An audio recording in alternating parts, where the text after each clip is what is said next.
L'URSS de Staline, un régime totalitaire. Lénine fonde le régime soviétique. Le projet de Lénine est d'abattre la société capitaliste et de créer une société communiste sans classe.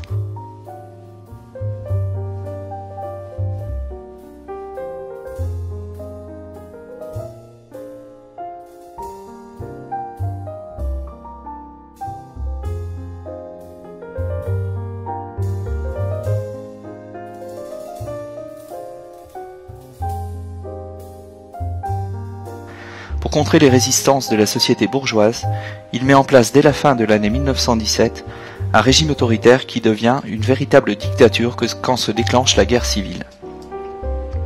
Le Parti communiste devient le parti unique, une police politique au pouvoir immense, la Tchéka, élimine les ennemis de la révolution ou les emprisonne dans des camps de travail. Les communistes triomphent de leurs adversaires, mais l'URSS qui naît en 1922 est un pays ravagé. De plus, la révolution mondiale qu'espérait Lénine en fondant la Troisième Internationale n'a pas eu lieu. Le projet communiste est provisoirement reporté. Staline transforme l'économie soviétique. À la tête du Parti communiste depuis 1922, Staline sort vainqueur de la lutte pour le pouvoir qui s'engage après la mort de Lénine en 1924. En 1929, il décide de faire de l'URSS un grand pays industriel et d'établir une société égalitaire. Les entreprises industrielles, commerciales et de transport sont soumises à l'étatisation. Dans l'agriculture, la collectivisation abolit la propriété privée des terres qui sont regroupées dans de grandes exploitations collectives, les kolkhozes. L'État lance un premier plan quinquennal.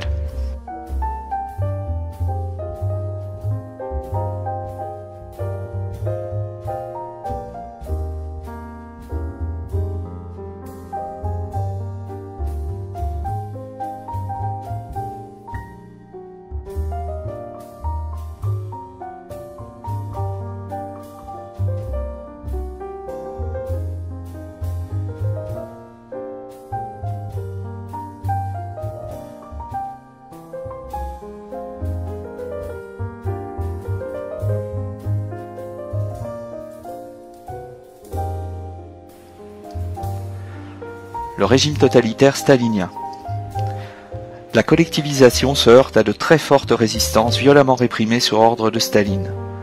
Les paysans, dénoncés comme koulaks, sont déportés au goulag.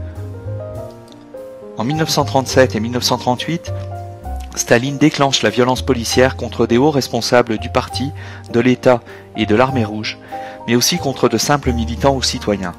C'est la Grande Terreur. Il invente une méthode pour désigner officiellement les coupables. Le procès politique.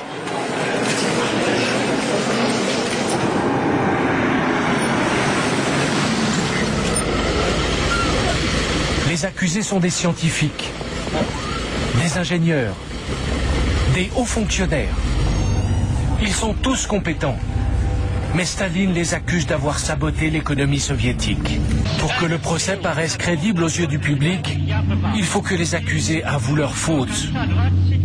Ils ont été torturés pendant des semaines et ils n'ont pas vraiment le choix.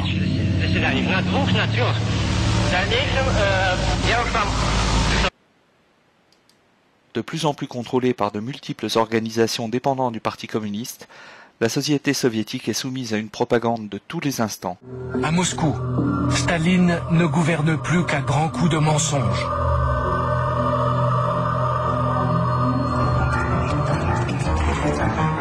Il a confié une mission aux journalistes et aux cinéastes. Ils ne doivent plus décrire le monde comme il est, mais comme il devrait être. La récolte est mauvaise. On fait filmer des paysans radieux dans des champs magnifiques. Les résultats industriels sont décevants. On publie des communiqués de victoire avec des chiffres truqués. On invente des héros, comme ce célèbre mineur, Alexei Stakhanov. Lors d'un concours, il a pulvérisé le record de productivité en extrayant 14 fois plus de charbon que les autres. Cette histoire est totalement fausse. Elle a été inventée par le parti. Mais elle permet d'abuser les soviétiques.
Elle doit adhérer au culte de la personnalité de Staline.